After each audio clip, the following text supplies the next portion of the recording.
And then comes the knowing that in me there is space for a second, large, and timeless life. According to Carl Jung, the second half of life cannot be lived in the same manner as the first. Whoever carries over into the afternoon the law of the morning must pay for it with the damage to his soul, wrote Jung. In this video, we explore the changes that Jung believed were necessary as we move into our 40s and 50s. These changes, as we will learn, ward off the neuroses and depression that strikes so many people in the mature years of life, and help us harvest meaning and fulfillment in life's afternoon. Wholly unprepared, we embark upon the second half of life, wrote Jung. Or are there perhaps colleges for 40-year-olds which prepare them for their coming life and its demands? No. Thoroughly unprepared, we take the step into the afternoon of life. Worse still, we take this step with the false assumption that our truths and ideals will serve us as hitherto. The program of life's morning, according to Jung, is that of expansion and growth. We must break from the controlling bonds of family, cultivate self-reliance and independence, and establish our own footing in the social world. Building a career, earning money, getting married, having children, attaining personal power and social status are some of the important tasks of life's first half. Or as Jung explains, the child begins its psychological life within very narrow limits, inside the magic circle of the mother and the family. With progressive maturation, it widens its horizon in its own sphere of influence. Its hopes and intentions are directed to extending the scope of personal power and possessions. Desire reaches out to the world in ever-widening range. An extroverted attitude is best suited for the tasks of life's morning, whether it be finding a spouse, building a career, or gaining social status. If our attitude is oriented to the outer world, we will be more successful. Too much introversion can lead us to miss out on many of the opportunities that bring fulfillment to youth and early adulthood. Or as Jung's colleague Yolanda Jacobi explains, the introverted, the seekers, the quiet and reflective ones, nevertheless in the end feel they are the losers, because the promises of youth have flown away, because the first half of their life was actually lived under the sign of the second, a situation not lacking in tragedy. While the program of life's morning favors the extrovert, that of life's afternoon favors the introvert. What youth found and must find outside, the man of life's afternoon must find within himself, writes Jung. Jung believed that as we move into our 40s and 50s, striving for external ends is not sufficient. What we need in the latter half of life is not more power, social status, romance, wealth, or career advancement, but meaning. Or as Jung writes about the patients in his private practice who were in the grips of a midlife crisis. We are no longer concerned with how to remove the obstacles to a man's profession, or to his marriage, or to anything that means a widening of his life, but are confronted with the task of finding a meaning that will enable him to continue living at all, a meaning more than blank resignation and mournful retrospect. Fulfillment in life's afternoon requires that we set aside others' expectations and start living a life guided by our inner needs and wants. This necessitates that we detach ourselves from our persona, which is Jung's term for the mask we wear to navigate the social world. A strong persona is useful in the expansionary phase of life's morning, but in the afternoon of life it becomes a hindrance to discovering meaningful ways to live our life. So many men, writes Jung, are nothing more than the decorum accorded to them by society. In vain would one look for a personality behind the husk. Underneath all the padding, one would find a very pitiable little creature. That is why the office, or whatever this outer husk may be, is so attractive. It offers easy compensation for personal deficiencies.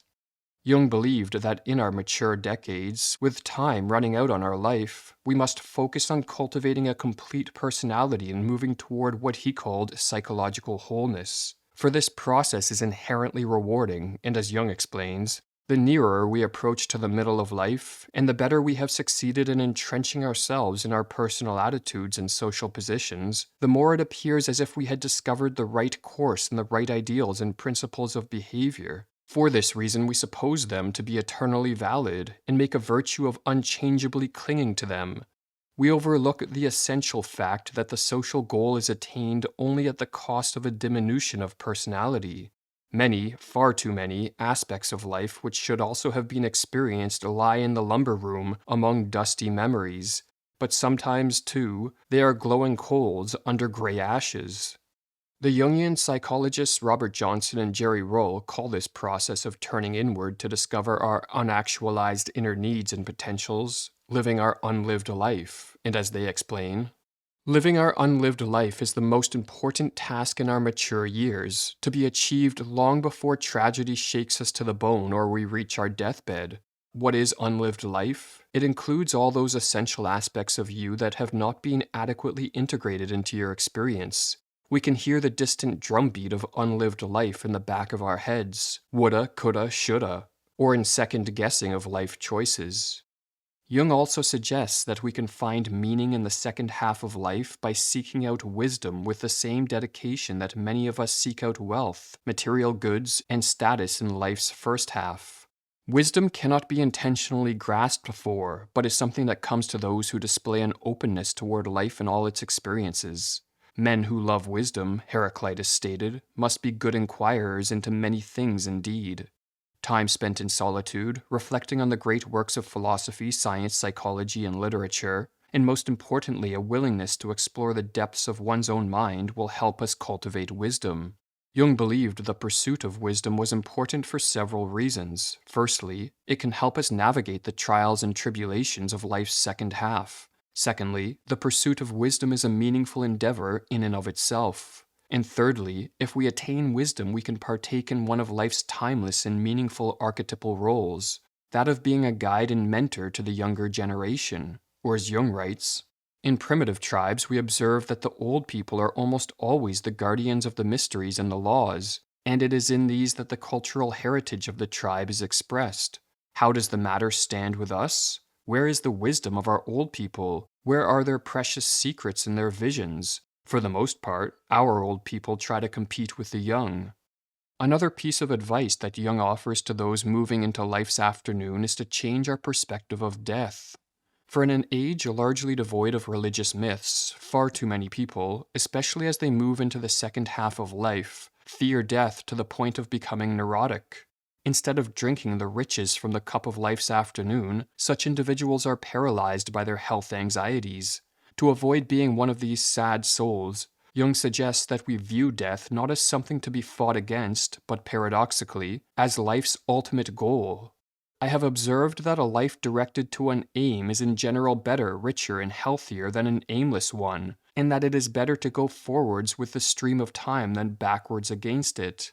To the psychotherapist, an old man who cannot bid farewell to life appears as feeble and sickly as a young man who is unable to embrace it. As a doctor, I am convinced that it is hygienic, if I may use the word, to discover in death a goal towards which one can strive, and that shrinking away from it is something unhealthy and abnormal, which robs the second half of life of its purpose. If we view death as complete annihilation, then adopting death as our goal may seem absurd. But Jung did not look at death in this nihilistic manner. Jung recognized that death is a great mystery, and his interest in parapsychology opened him up to the possibility that there may be something to the notion of life after death. Jung encouraged his elderly patients to be open-minded about the process of dying and to adopt belief in some form of immortality, or as Jung put it, as a doctor, I make every effort to strengthen the belief in immortality, especially with older patients when such questions come threateningly close. For, seen in correct psychological perspective, death is not an end but a goal, and life's inclination towards death begins as soon as the meridian is passed.